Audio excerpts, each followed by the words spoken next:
Welcome back mga kapuso! Nagtanaw gihapon kamo sa GMA Regional TV Live. And this morning, atong ibida ang makadasig nga istorya sa kalampusan sa usa ka Pinay astronomy scholar kinsa migradwar na unya sa Massachusetts Institute of Technology kun MIT. Ug karon nadawat siya sa 8 ka mga presitihiyusong Unibersidad dito sa Estados Unidos alang sa iyang PhD program.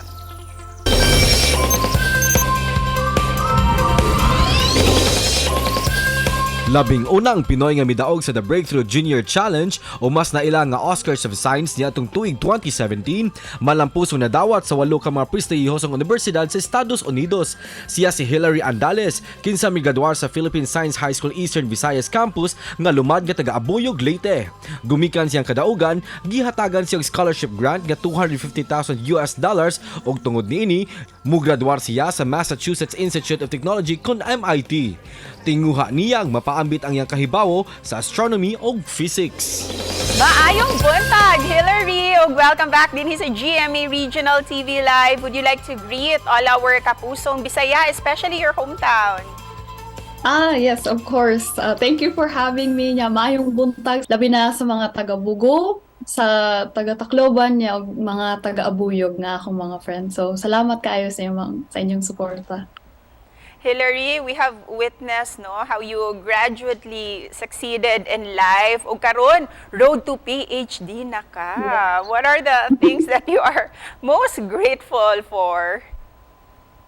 Yes, so I am definitely very grateful sa ako ang journey nga nakaabot na ko diri kay lisod jud kaayo nga makaabot to this point nga sa road to PhD.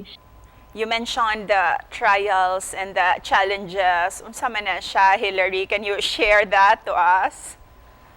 Yes.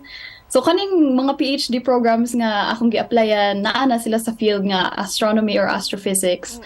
So, of course, physics is very hard. Lisod jud siya kaayo. Daghang mga fellow students na ako nga mo-agree jud nga lisod ning physics.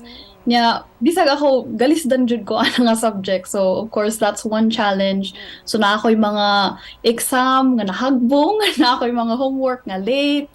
Nya, daghan jud mga lisod nga aspect niya, especially gihapon sa COVID. Despite all the challenges and the failures that you mentioned, worth it kaayo kasi you're accepted sa top 8 US universities. Wow, kumusta ang imong pagpili sa top 8 universities, Hillary?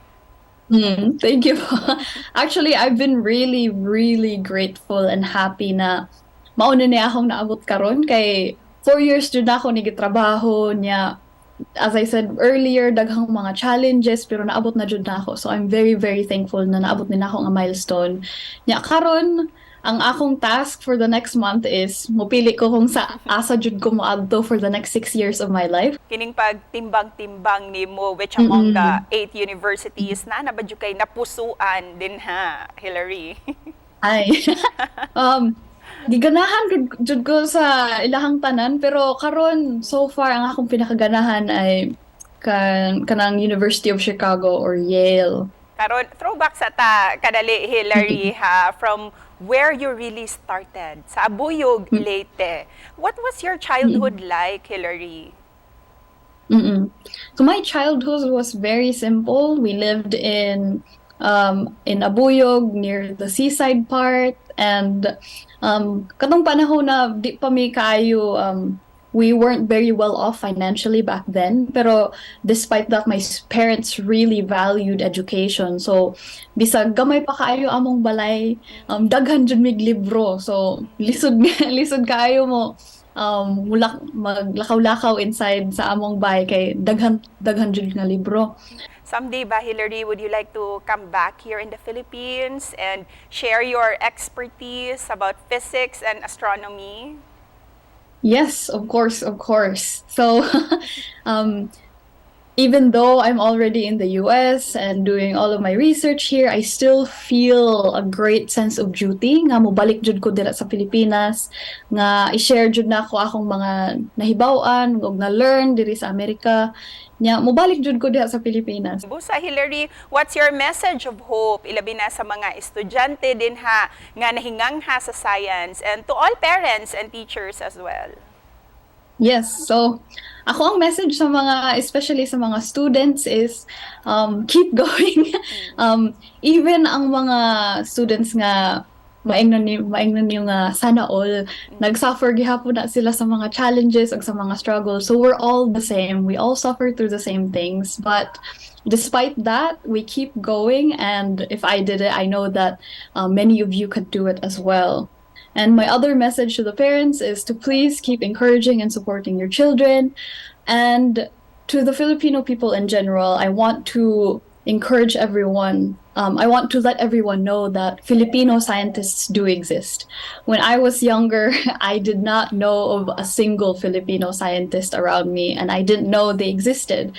Pero now that I'm here, daghan akong nakilala nga ngilngig kaayo nga mga scientists bisag asa ra na sila sa kalibutan. So diri sa Amerika, sa Pilipinas, lain-lain nga country. Wow, thank you for that. Ug usa ka sa mga ngilngig nga mga scientists gayud, Hillary. Thank you so much Hopefully. for being such an inspiration. You bring so much pride and joy kanatong mga Bisaya ug mga Pinoy. Thank you so much, Hillary. Thank you so much. Thank you.